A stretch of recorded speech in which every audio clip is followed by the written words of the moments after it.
सभी महिलाएं, हमारे ग्राम प्रधान राजा रामपुर प्रताप के प्रत्याशी सुरेश्वर देवी, उनके पति राजकुमार जी और सम्मानित ग्रामीणों, महिलाओं। साथियों, आज हमारे देश में बड़ी अजीब स्थिति बनी हुई है।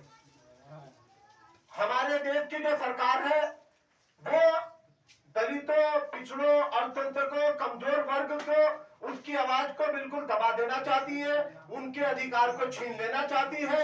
जो एक आजादी, जो एक वोट देने की आजादी हमें बाबा साहब ने संविधान में दी थी, उसको भी ये सरकार छीनने जा रही है। हमारे जो संविधान है उस पर भी एक खतरा पैदा हो रहा है। उस खतरे के लिए, उस खतरे को खत्म करने के लिए, अपने संविधान को बचाने के लिए हमें ऐसे प्रत्याशियों को जिताना है जो बाबा साहब का मान सम्मान करते हो और इस संविधान को मानते हो।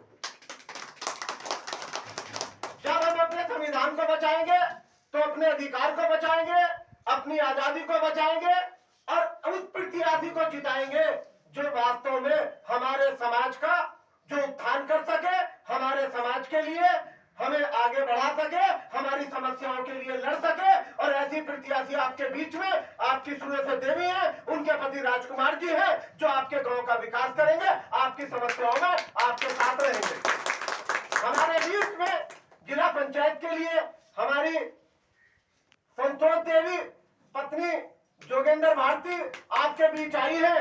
ये चुनाव लड़ रही है, ये घर घर जाकर वोट मांग रही है। इनका मकसद ये है कि जो दलित समाज है, जो दबा कुचला समाज है, जो पिछड़े वर्ग के लोग हैं, जिनकी आवाज कहीं नहीं सुनी जा रही, जिन गरीबों के आवास नहीं बन रहे, जिन गरीबों के राशन कार्ड नहीं बन रहे, जिन गरीबों के पेंशन नहीं है, उसके लिए आवाज उठाने के लिए, उन्हें न्याय दिलाने के लिए जो संतोष देवी ये चुनाव लड़ रही है, तो आपकी जिम्मेदारी बन जाती है कि आप खजूर के निशान पर मोहर लगाकर ज्यादा से ज्यादा वोट देकर तो संतोष देवी को कामयाब बनाए, क्योंकि ये आपके समाज की है, आपके समाज की बात करेंगी। संतोष देवी वो महिला है कि जिसको, उसके पति को और संतोष देवी को आप घर से जाकर, घर में से बढ़कर निकाल कर ला सकते हैं। अन्य प्रत्याशी वो है जिनके घर तक आपके जाने की हिम्मत भी नहीं होगी, बात करने की हिम्मत नहीं होगी, वो वोट मांगते फिर रहे हैं। लेकिन उनकी महिलाएं जो बनेगी जिला पंचायत की सदस्य है, वो कहीं आपको दिखाई नहीं दे रही, आप तो उन्हें पहचान ही नहीं पाएंगी।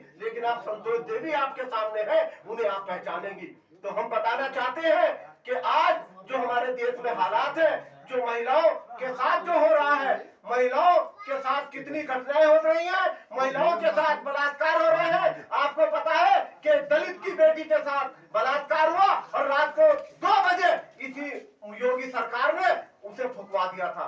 तो इतने बड़े अत्याचार इस देश में चल रहे हैं, जहाँ दलितों पे, कमजोर वर्ग पे, अल्पसंख्यकों पे जो हमले हो रहे हैं, उसके लिए हमें अपने समाज के प्रत्याशी बनाने हैं, अपने समाज के प्रत्याशियों को भी हमें जिताना है। संतोष देवी को जिला पंचायत का सदस्य हम बनाएंगे, खजूर के पेड़ पर हम मोहर लगाकर उन्हें कामयाब बनाएंगे।